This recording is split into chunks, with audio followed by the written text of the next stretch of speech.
Channel पर मैं सचिन गर्ग आप सभी का स्वागत करता हूं। आज मेरे साथ एक भूतपूर्व विधायक एमएलए रह चुके श्री रामेश्वर प्रसाद चौरसिया जी उपस्थित हैं, जो कि भारतीय जनता पार्टी से ताल्लुक़ रखते हैं। आज उनके साथ बातचीत करूंगा कि ये जो भारत की महामहिम राष्ट्रपति जी के द्वारा संसद में दिया गया अभिभाषण, जो सहभूत सशक्तिकरण ये जो अभिभाषण है, इसके पीछे का क्या उद्देश्य है सर, थोड़ा सा आप इसके विषय में प्रकाश डालें। देखिए, माननीय मोदी जी के राज में जी इतना सारा काम हुआ है जी कि उसकी गिनती करना आम लोगों के लिए जी मुश्किल हो रहा है। जी सर। तो जो राष्ट्रपति महामहिम राष्ट्रपति जी का अभिभाषण है, वो सरकार के कामकाज का बखान होता है, पुलिंदा होता है, और सरकार आगे क्या करेगी ये भी देखा जाता है।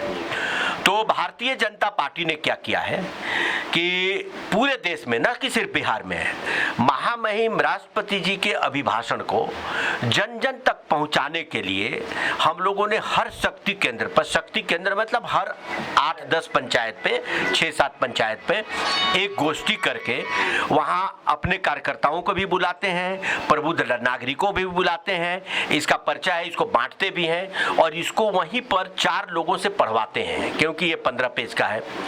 तो 4 लोगों से पढ़वाते हैं ताकि उन लोगों को समझ में भी आए, सुने भी, फिर जाकर के पढ़े भी। क्योंकि देखिए, गांव में और चौपाल पर एक कॉपी दे दीजिएगा तो ऊपर करके पूरे गांव को बताएंगे, जैसे बहुत सारे काम हुए हैं। इसका प्रचार तो सर ऑनलाइन भी होना चाहिए। ऑनलाइन तो चलता है कि ऑनलाइन पर इतनी लंबी लंबी चीजें तो जाती नहीं है। तो क्या होता है, ऑनलाइन पर आपने सही कहा, एक एक चीज जब योजना होती है उसका प्रचार तो आता है, फिर वो भूल जाते हैं। ये ऑनलाइन, जैसे आज कोई काम हुआ, ये तो पूरे लेखा जोखा है ना 7 साल का। अब वो क्या हुआ, आज कोई योजना मोदी जी ने चालू किया, ऑनलाइन पर तो चला गया, लोग समझ गए, लेकिन बाद में वो भूल जाता है। तो हम लोगों को याद दिलाने के लिए ये कर रहे हैं कि हम एक काम कर रहे हैं, और खासकर बिहार में इसका इंपॉर्टेंस इसलिए बढ़ गया है कि पिछले 30-32 साल से जो आप सरकार देख रहे हैं, तो मैं मानता हूं कि ये विकास का मॉडल नहीं है। अगर विकास का मॉडल सही होता बिहार में, तो आज हम 28वें पोजीशन पर नहीं रहते। विकास का मॉडल तभी सक्सेसफुल हो सकता है जिस तरह जी मोदी जी मुख्यमंत्री थे और अमित शाह गृह मंत्री थे, तो एक एक माफिया को वहां से साफ कर दिए थे। मालूम है ना, वहां अंडरवर्ल्ड चलता था, साफ कर दिए थे। और उसी तर्ज पर आज माननीय योगी जी उत्तर प्रदेश में जो कानून व्यवस्था है, उसी के तर्ज पर फुल प्रूफ कानून व्यवस्था को ठीक करने में लगे हैं। और जब तक वो नहीं होगा, तब तक आपके पास इन्वेस्टमेंट नहीं आएगा, जब तक इंडस्ट्री नहीं होगी, आपके बच्चों को रोजगार नहीं मिलेगा, तब तक प्रदेश का विकास नहीं होगा। गुजरात क्यों विकास किया, बाहर से आके लोग इंडस्ट्री लगाए। तमिलनाडु क्यों विकास किया, बाहर से इंडस्ट्री लगे। जो बिहार में लग सकता था, क्यों, बिहार क्यों इंपॉर्टेंट समझिए, कोल हमारे पास है, पानी हमारे पास है, यहां से कोयला ले जा करके मुंबई में काम हो रहा है, कितने ढुलाई में पैसा। लेकिन बिहार के माननीय मुख्यमंत्री जी का भी यहाँ पर देखिए, नहीं काम करना है तो बहाने हजार होते हैं, ठीक है। यही बिहार के मुख्यमंत्री बोलते थे कि चांद पर भी नौकरी निकलेगी तो बिहारी पहले अप्लाई करेगा। लेकिन वो मुख्यमंत्री कुछ समय पहले आप ही के पार्टी, हाँ, उस समय समझ में नहीं आता था। देखिए, बात पार्टी की नहीं, पार्टी की विचारधारा होती है और एक विजन होता है, जैसे यूपी में हमने करके दिखाया। अब मुख्यमंत्री भाई मुखिया तो होता ही है, वो नहीं चाहेगा तो हम कैसे करें।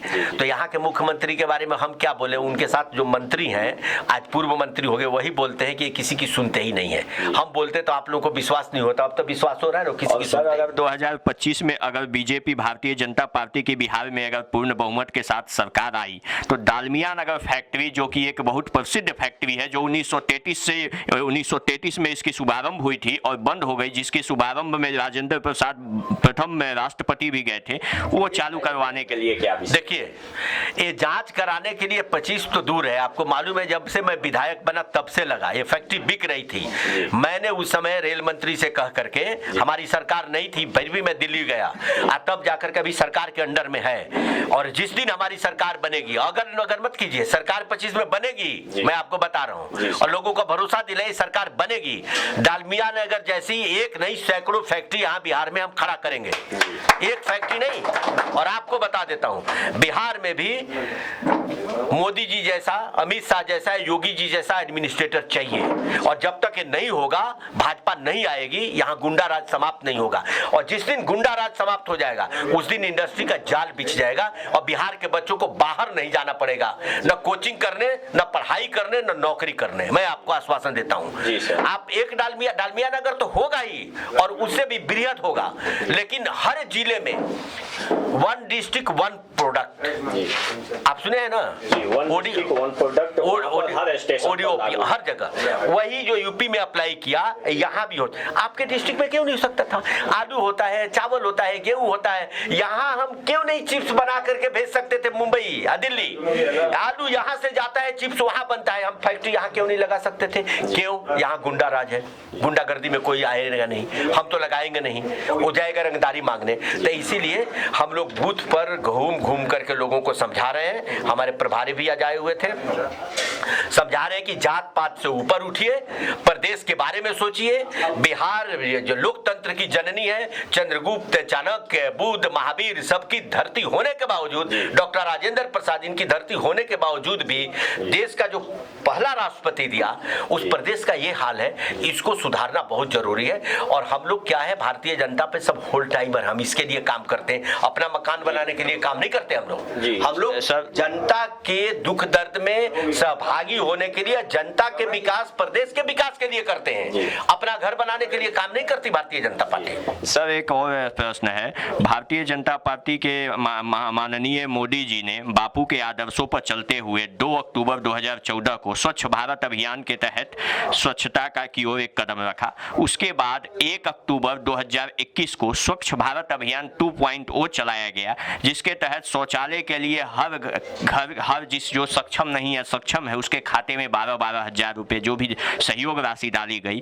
तब पर भी आज जो सासाराम जो शेरशाह के यहाँ पर घर है, यहाँ पर इतनी गंदगी फैली हुई है, ये सब क्यों नहीं पूरी हुई? आपके आज की बात बोल रहे हैं। मैं तो जब से विधायक बना, मैं कहता हूँ कि सासाराम इस देश का सबसे गंदा शहर हमको लगता है, नोखा से भी लगता है। और इस बार सर्वे में आ गया, आप लोगों ने देखा होगा, सासाराम से, बिहार में सासाराम से गंदा एक और शहर सिवान है। सिवान सासाराम एक कैटेगरी में है। तो मैं गलत थोड़ी बोलता था, मैं देख के बोल, यहीं चले जाइए, बनारस चले जाइए, लखनऊ चले जाइए, छोटे शहर मिर्जापुर, आप देखिए सफाई। भाई जब स्टेट गवर्नमेंट का काम है, मोदी जी नारा दे सकते हैं, मोदी जी पैसे दे सकते हैं, करना तो स्टेट को है। तो इसीलिए बोला ना कि जब राजा मदमस्त, हाथी मदमस्त हो जाता है ना, तो उसको पता नहीं चलता है किधर चले। तो सर हार और जीत में सेनापति का ही नाम आता है ना, तो अब सेनापति तो है ही है मोदी जी, तो इसीलिए 25 में हम लोग जीतेंगे। अब बिहार में सरकार बनेगी तो देखना आप स्वच्छता कैसी होगी। आप देखो मध्य प्रदेश में, यूपी में देख लो जाकर के बगल में कैसी स्वच्छता है। आज इंदौर हर बार प्रथम आ रहा है। ठीक है, धन्यवाद सर।